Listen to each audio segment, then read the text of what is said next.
प्यारे बच्चे, अस्सलाम वालेकुम रहमतुल्लाहि व बरकातुहू। आज के हमारे लेक्चर में जैसा कि कल हमने देखे कि कल हमने 3 पॉइंट कंप्लीट करे थे। Kinetic energy of rotating body, उसी तरीके से torque acting on A rotating body, और तीसरा जो पॉइंट था angular momentum of A rotating body. इस तरीके से 3 मसावतें, 3 एक्सप्रेशन हमने हासिल किए थे। आज जो पॉइंट है उसी को लेकर मैं आगे चलता हूँ। उसके अंदर में जैसा कि कल हमने एंगुलर मोमेंटम का कुछ पार्ट देखे थे, तो यहाँ पर एंगुलर मोमेंटम का मैं law of conservation of angular momentum आज हम ये देखते हैं, जो इस तरीके से है। आज हम देखेंगे law of conservation, law of conservation of angular momentum, जावियाई मियारे हरकत के बका का उसूल, law of conservation of angular momentum.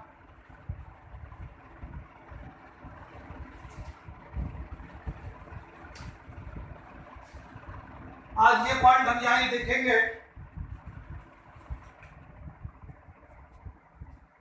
तो इसमें हम पहले कानून देखते हैं। कानून इस तरीके से कि अगर जिस्म पर अमल करने वाला बैरूनी गर्दिशा सी पर हो, अगर जिस्म पर अमल करने वाला बैरूनी गर्दिशा सी पर हो, गर्दिशा टॉ से जाहिर करते, मतलब ये है कि इसको शॉर्टकट में इस तरह लिखा जा सकता है कि if tau is equal to 0 then L is equal to constant या L bar is equal to constant.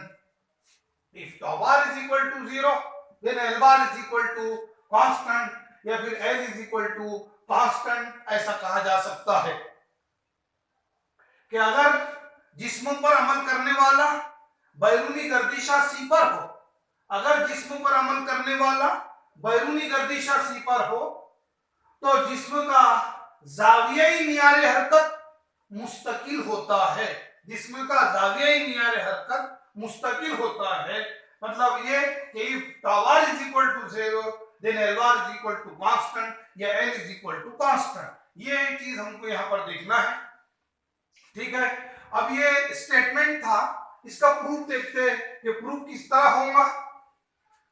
तो प्रूफ यहां पर अगर स्मॉल एम कमियत के जिस्म पर अमल करने वाला गर्दिशा टॉ हो या टॉ बार हो, अगर स्मॉल एम कमियत के जिस्म पर अमल करने वाला गर्दिशा टॉ बार हो और उसकी जो खती रफ्तार है,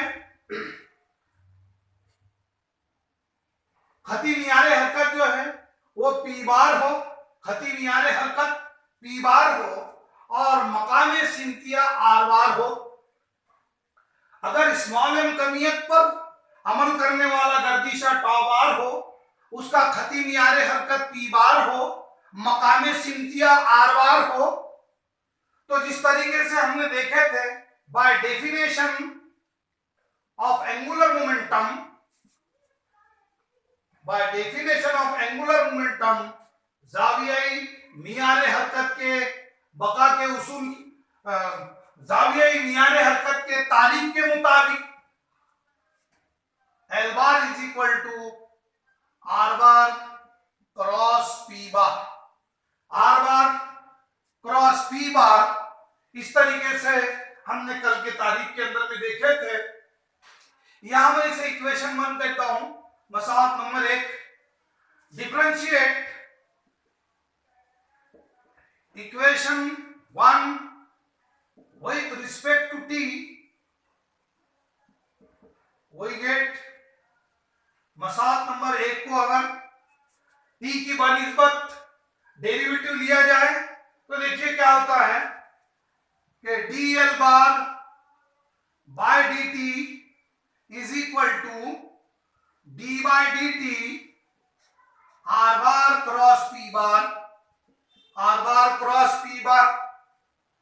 अब यहां पर डेरिवेटिव लेता हूं इज इक्वल टू, तो हम ये देख रहे हैं कि यहां जो है वो प्रोडक्ट रूल लगाना होगा। तो प्रोडक्ट रूल, और प्रोडक्ट रूल लगाते वक्त में क्योंकि क्रॉस प्रोडक्ट है इसलिए ये ख्याल रखना होगा कि इसकी जो सीक्वेंस है वो चेंज ना हो।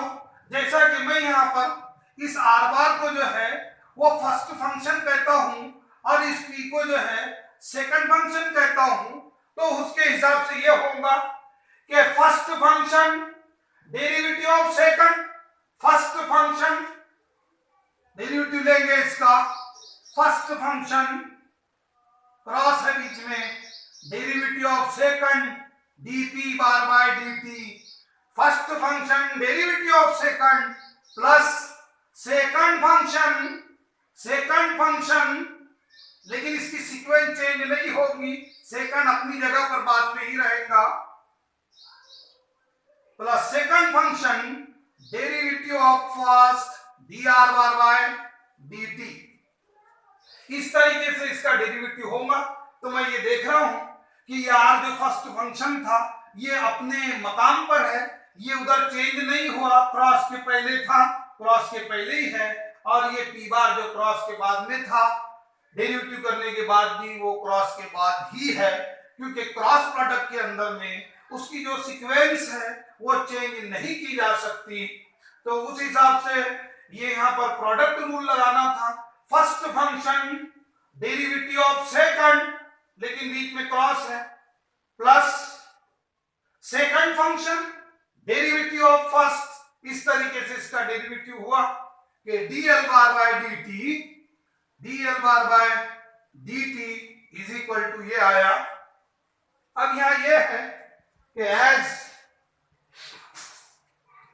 ए bar is equal to dp bar by dt, dp bar by dt की वैल्यू जो है वो F bar and dr bar by dt, dr bar by dt is equal to v bar. तो यहां ये दोनों के वैल्यूज रखे जाएंगे, तो हासिल ये होगा कि dl bar by dt is equal to r bar cross f bar plus v bar cross p bar, v bar cross p bar.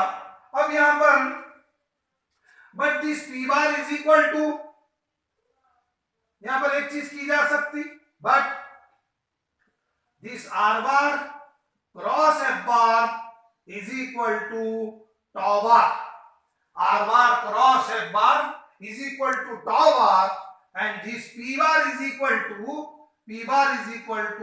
mv bar, p bar is equal to mv bar, क्योंकि ये कमियत और रफ्तार का हासिल ज़रब यानी खती मियारे हरकत, तो इन दोनों के अंदर में ये रफ्तार जो है वो सिमती मिकदार है, कमियत गैर सिमती मिकदार है, इसलिए इस पर बार नहीं देंगे।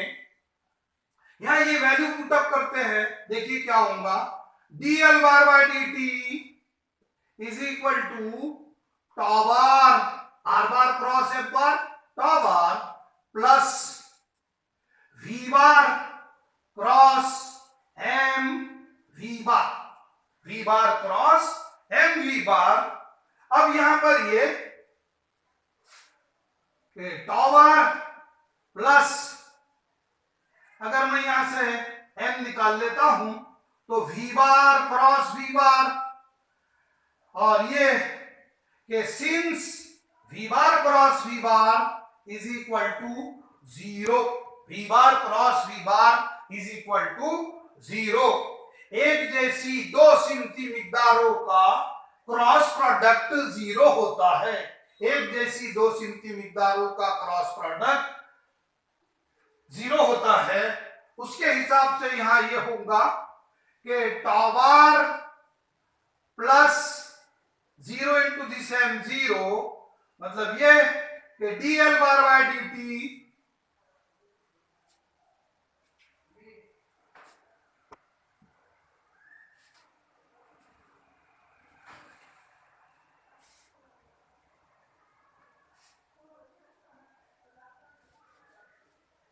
dl bar by dt is equal to tau bar, is equal to tau bar. लेकिन यहां पर ये कि इफ अगर ये tau bar is equal to 0 रखा जाए, tau bar is equal to 0 अगर रखा जाए तो dl bar by dt is equal to 0, dl bar by dt is equal to 0।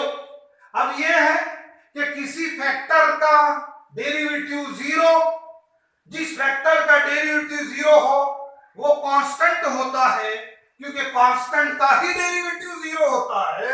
उस लिहाज से ये कि हम ये देख रहे हैं कि एल बार का डेरिवेटिव 0 है, मतलब एल बार यहां कांस्टेंट है, L bar is constant, L bar is constant. तो देखिए कि हमने ये कहा था कि अगर जिस्म पर अमल करने वाला बैरूनी गर्दिशा C पर हो तो जावियाई मियारे हरकत जो है वो मुस्तकिल होता है, एल बार इज कांस्टेंट। तो उसी तरीके से यहाँ जो एल कांस्टेंट है, जैसे हमने बाय डेफिनेशन ये देखा था L is equal to I omega, ये हमने डेफिनेशन से देखा था।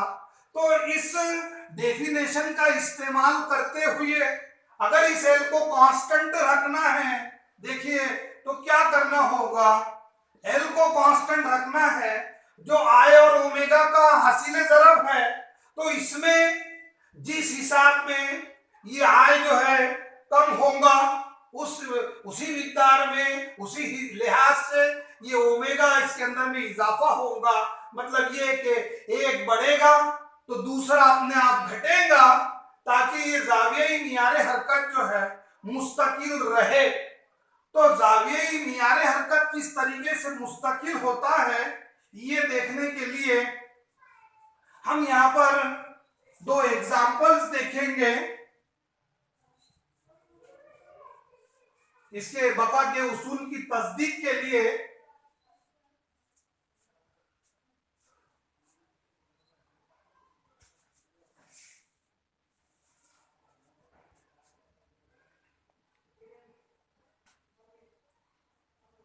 एग्जाम्पल्स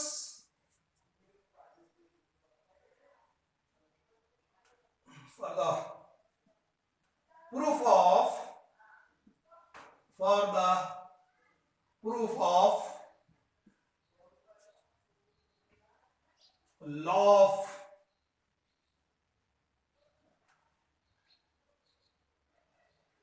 conservation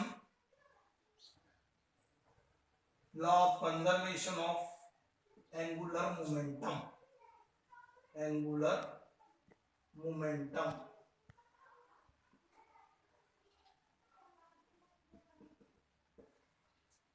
तो ये है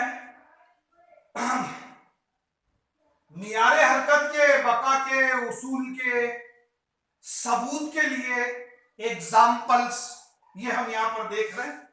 तो वो एग्जाम्पल, पहला जो एग्जाम्पल, दो एग्जाम्पल मैंने कहा था हम देखेंगे। तो पहले एग्जाम्पल के अंदर में हम जो है ये डंबेल का एग्जाम्पल देखते हैं।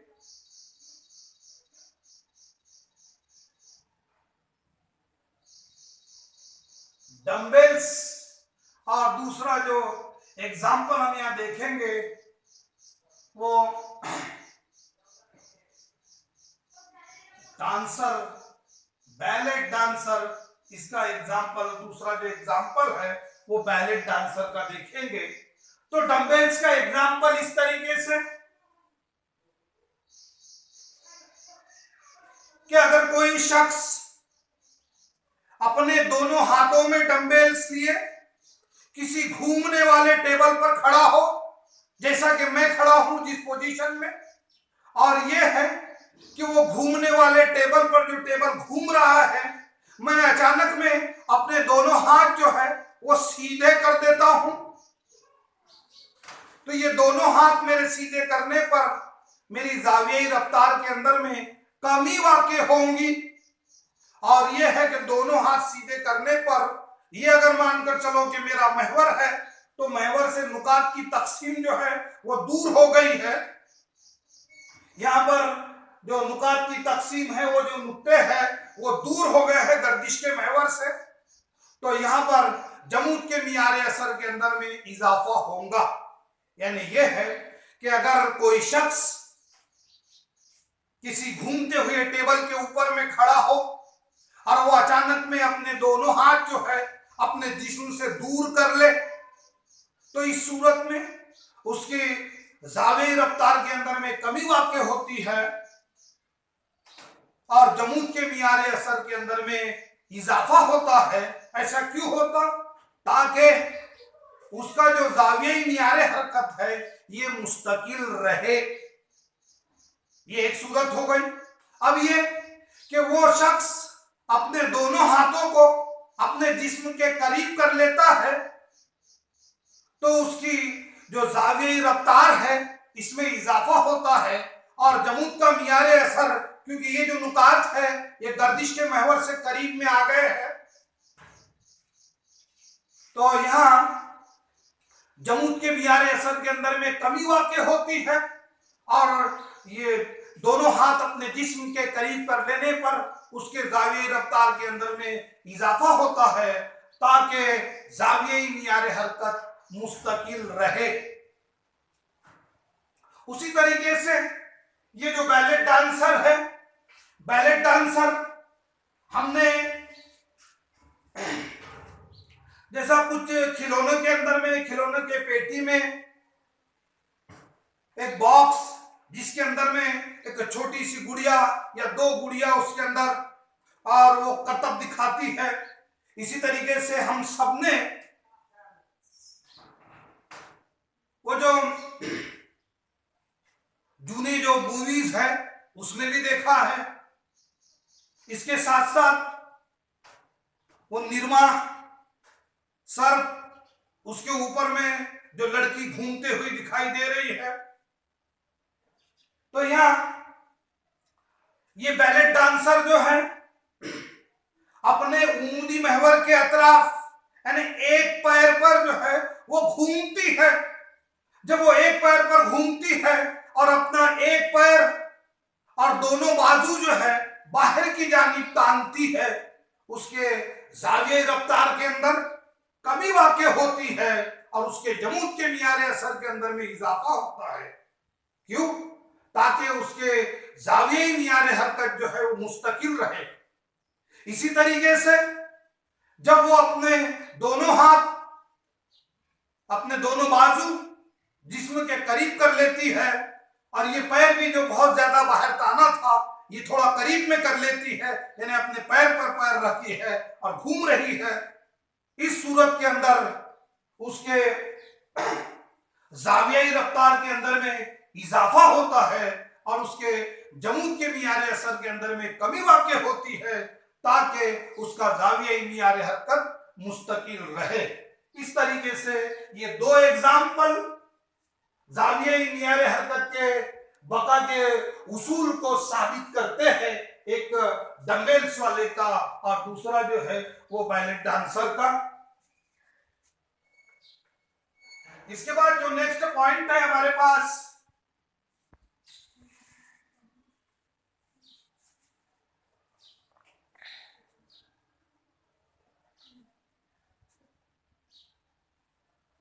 जो पॉइंट हम देखने वाले हैं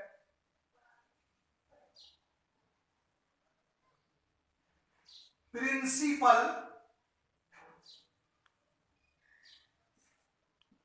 ऑफ परपेंडिकुलर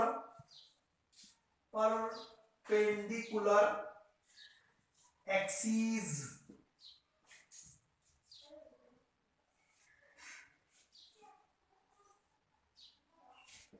अगर एक महवर है तो यहां पर आय होगा, एक से ज्यादा है, प्लूरल फॉर्म के अंदर में महवर है तो यहां पर जो है वो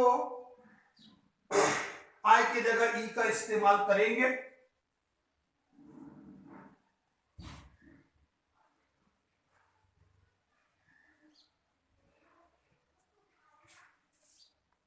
देखिए अब ये है कि प्रिंसिपल ऑफ परपेंडिकुलर एक्सिस, उमूदी महवरों का उसूल, ये देखना है। उमूदी महवरों का उसूल वो इस तरीके से देखिए कि यहां मैं किसी भी शक्ल का एक जिस्म बनाता हूं, ये मुस्तवी है समझ लो। तो मुस्तवी का उमूदी महवर ये जेड है, जेड महवर जो है वो मुस्तवी को उमूद है।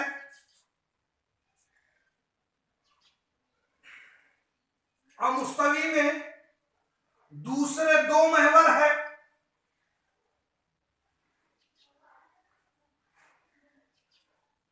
मुस्तवी में दूसरे दो उमूदी महवर है।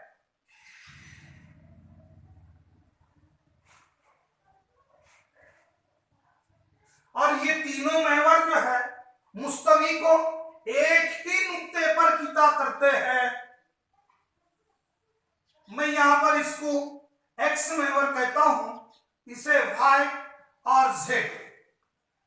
तीनों महवरों के अंदर ये जो 3 डायमेंशन है, जैसा कि 2 डायमेंशन के अंदर एक्स और वाई महवर, इनके जो मकाम है वो फिक्स है कि जो उमूदी महवर है वो वाई महवर और जो उफकी महवर है वो एक्स महवर। लेकिन 3 डायमेंशन के अंदर जब तीनों महवरों को दिखाना होता है, इस तरह की चीज जो है कि ये तीनों महवर एक दूसरे पर उमूद है, ये प्रैक्टिकली तो नहीं नजर आता, लेकिन किसी भी कॉर्नर के अंदर में, घर में अगर छत के नीचे किसी कॉर्नर के अंदर में देखा जाए तो इस तरीके से ये तीनों महवर जो है एक दूसरे के ऊपर में उमूद दिखाई देते हैं। तो यहां ये जरूरी नहीं है कि ये एक्स हो, यही वाई हो और यही जेड हो। तुम यहाँ किसको भी जो है एक्स वाई जेड यहाँ पर चेंज किया जा सकता है, बदलाया जा सकता है। ठीक है, तो इसमें यह है कि I Z by principle of perpendicular axis, उमूदी महवरों के उसूल के मुताबिक I Z is equal to I X जमा आई वाई, आई एक्स जमा आई वाई। तो यहां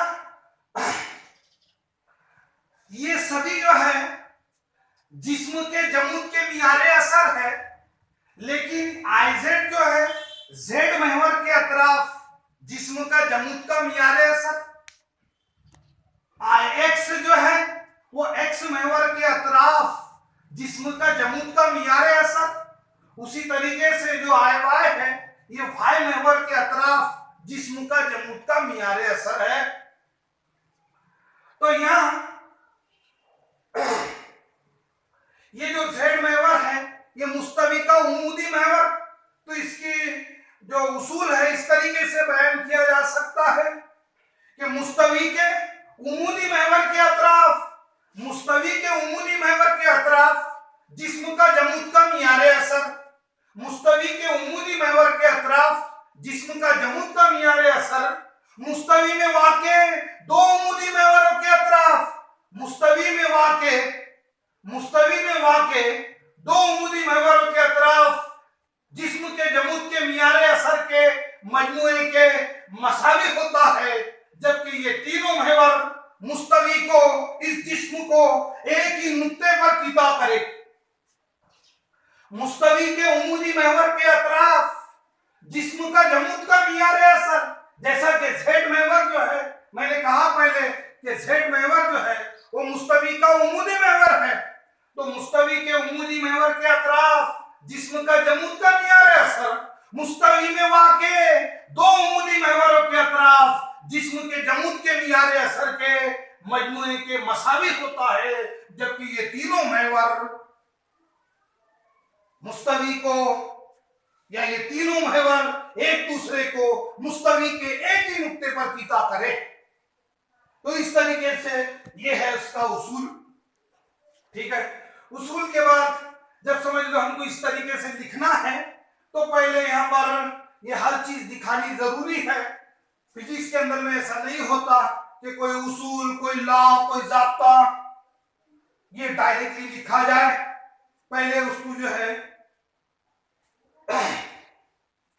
कौन सी इस्तेलाह क्या चीज जाहिर करती है ये बताना इसके अंदर में जरूरी होता है। तो चलिए मैं यहां पर ये मैथमेटिकल इसका स्टेटमेंट लिखने से पहले इन चीजों को जाहिर करता हूं।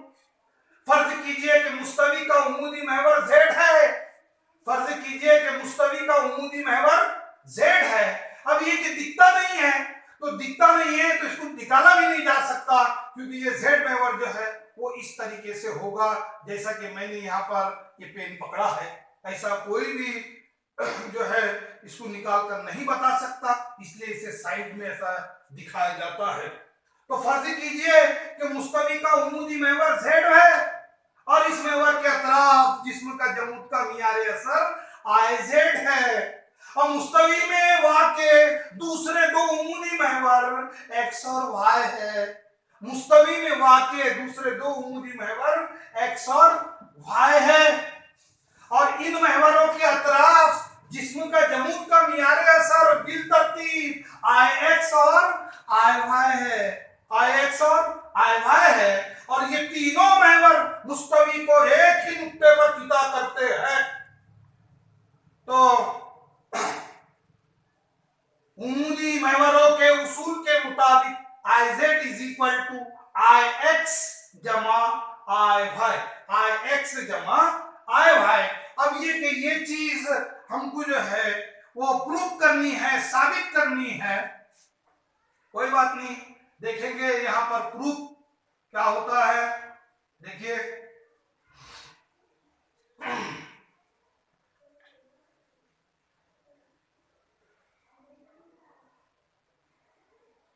इसमें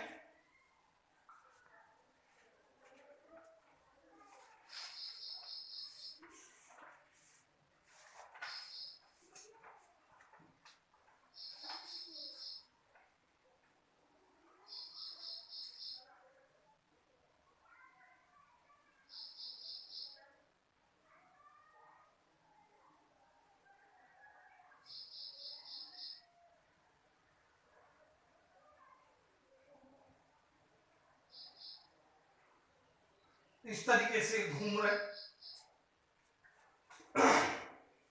इसका प्रूफ देना है, सबूत देना है। यानी जो चीज मैंने अभी IZ is equal to IX जमा IY ये मैथमेटिकल प्रूफ यहां पर लिखा था, उसको साबित करना है। तो साबित इस तरह किया जाएगा। फर्ज कीजिए कि मुस्तवी में कोई नुक्ता P है। फर्ज कीजिए कि मुस्तवी में कोई नुक्ता P है जिसकी कमियत DM है, क्योंकि इसमें बहुत से नुकात मिलकर ये जिस्म, जैसा कि पिछले कुछ एग्जाम्पल के अंदर में मैंने ये बताया कि ये जिस्म जो है n जर्रात पर मुश्तमिल है, तो n जो है वो लातेदार है। तो उसी तरीके से एक नुक्ते की कमियत जो नुक्ता P है उसकी कमियत यहाँ पर DM है, मतलब DM कमियत वाले ऐसे कई नुक्ते इसके अंदर में मौजूद है। तो फर्ज कीजिए कि मुस्तवी में कोई नुक्ता P है जिसकी कमियत DM है, और यह है कि इस नुक्ता P का X महवर से उमूदी फासला, नुक्ता P का X महवर, यह है X महवर, ये उमूदी फासला, और ये फासला जो है Y महवर पर देखा जाएगा। तो यह है कि नुक्ता P का X महवर से उमूदी फासला Y है। उसी तरीके से नुक्ता P का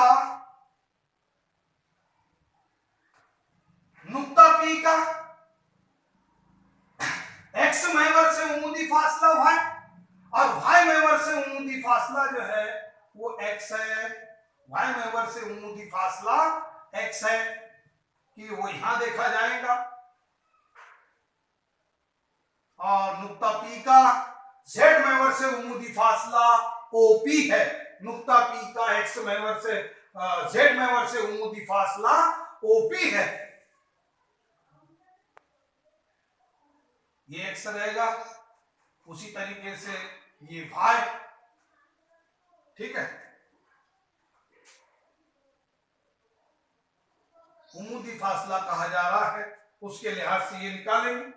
फर्ज कीजिए कि मुस्तवी में जब मैं प्रूफ यहां पर पेश करता हूं तो इस तरीके से फर्ज कीजिए कि मुस्तवी में कोई नुक्ता P है जिसकी कमी DM है, और नुक्ता P का X महवर से उमूदी फासला Y है और Y महवर से उमूदी फासला X है और Z महवर से उमूदी फासला OP है।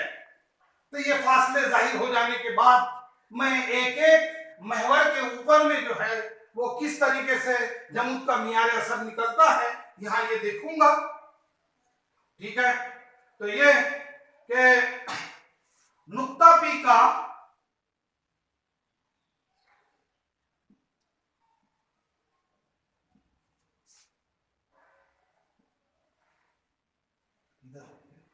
नुक्ता P का X महवर के अतराफ जमूद का मियारे असर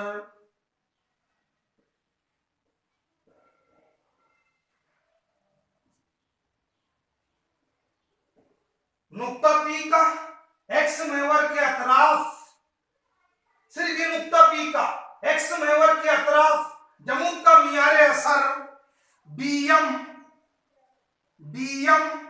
Y स्क्वायर होगा। किस तरीके से? जैसा जमूद का मियारे असर जो है कमियत और उमूदी फासले का जो मुरब्बा है उसका हासिल ज़रब होता है, इस लिहाज से हमने ये कहा कि नुक्ता P का X महवर के उमूदी फासला Y है। तो यहां नुक्ता P का X महवर के अतराफ जमूद का मियारे असर DM Y स्क्वायर है, DM Y स्क्वायर है। इसलिए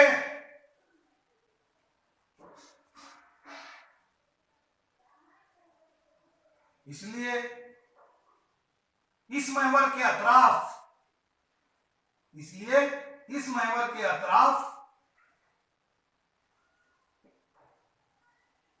इस महवर के अतराफ कुल जिस्म का जमूद का मियारे असर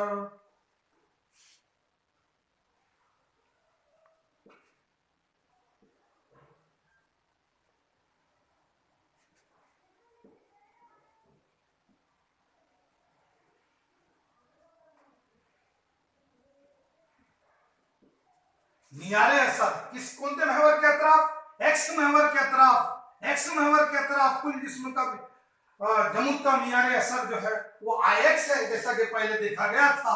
वो इस तरह होगा, IX इस तरह है या होगा IX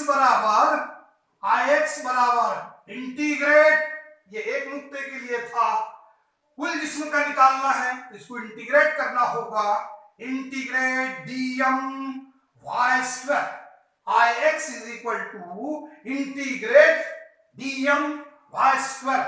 इससे कहा मैंने मसावत नंबर 1, ठीक है। इसी तरीके से मैं इसी नुक्ता P का Y महवर के अतराफ जमूद का मियारे असर निकालता हूं। देखिए क्या होगा,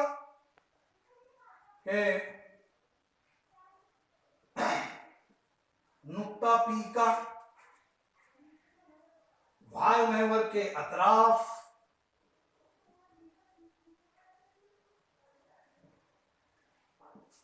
जमूद का मियारे असर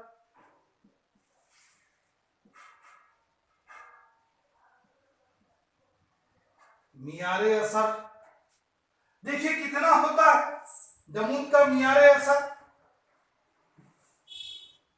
DM उमूदी फासला X है, DM X स्क्वायर होगा, यह है। इसलिए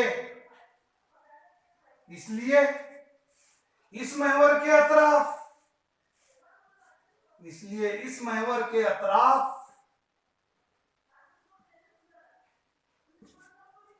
कुल जिस्म का जमूद का मियारे असर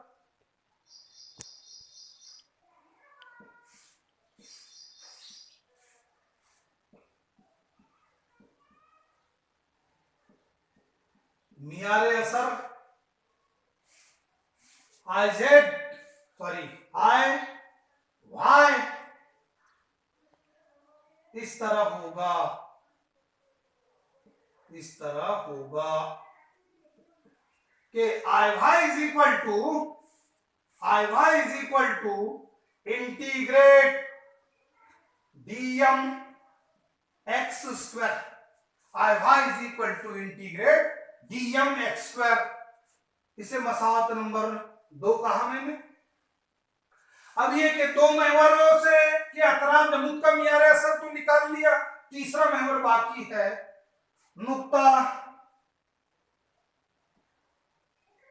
P का Z महवर के अतराफ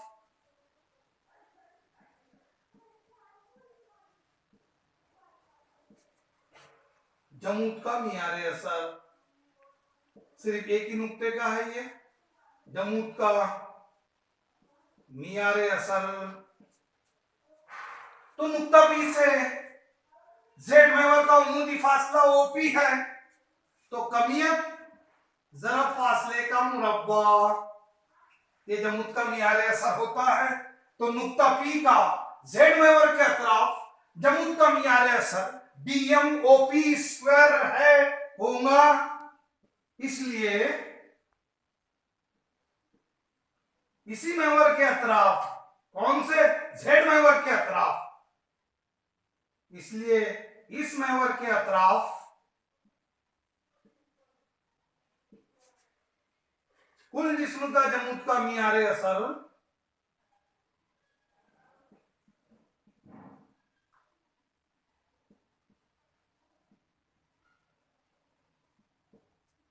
मियारे असर Z महवर के अतराफ कुल जिस्म का जमूद का मियारे असर IZ से जाहिर किया जाता है। IZ इस तरह होगा, इस तरह है, इस तरह होगा कि IZ is equal to integrate dm OP square, IZ is equal to integrate dm OP square. देखिए यहां इंटीग्रेट dm और OP स्क्वायर, OP स्क्वायर, यहां अगर मैं पाइथागोरस थ्योरम लगाता हूं तो मैं शक्ल के अंदर भी ये देख रहा हूं कि OP जो है वो हाइपोटेनियस है, विक्र है, ठीक है ना। तो हमने ये देखे बाय पाइथागोरस थ्योरम के विक्र का जो मुरब्बा है वो बाकी दो जिलों के मुरब्बों के मजमुए के मसावी होता है। तो मैं यहां पर इसको ऐसा लिख सकता हूं कि OP square is equal to x square plus y square, x square plus y square.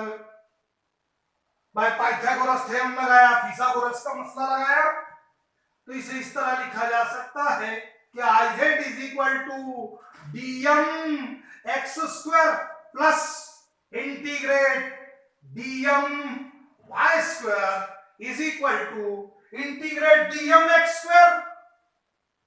मसाल नंबर 2 से देखिए कि integrate dm x square is equal to i y, यहां लिखा मैंने i y plus integrate dm y square is equal to i x, इसके जगह लिखेंगे i x, यानी IZ is equal to i x जमा i y, इसको ऐसा लिखा जा सकता है, that is IZ is equal to i x जमा i y, IZ is equal to i x जमा i y। उम्मीद करता हूं कि ये जो प्रिंसिपल था, प्रिंसिपल ऑफ परपेंडिकुलर एक्सिस, ये आप लोगों के समझ में आया होगा। अगर इसमें कोई दुश्वारी बाकी हो किसी भी जगह पर तो वो जो है कमेंट सेक्शन के अंदर में लिख सकता है, मैं उसका जवाब इंशाल्लाह दूंगा। ठीक है, तो इसके बाद का जो पॉइंट है वो इंशाल्लाह नेक्स्ट वीडियो के अंदर, नेक्स्ट लेक्चर के अंदर में हम देखेंगे। अस्सलाम वालेकुम रहमतुल्लाहि व बरकातहू।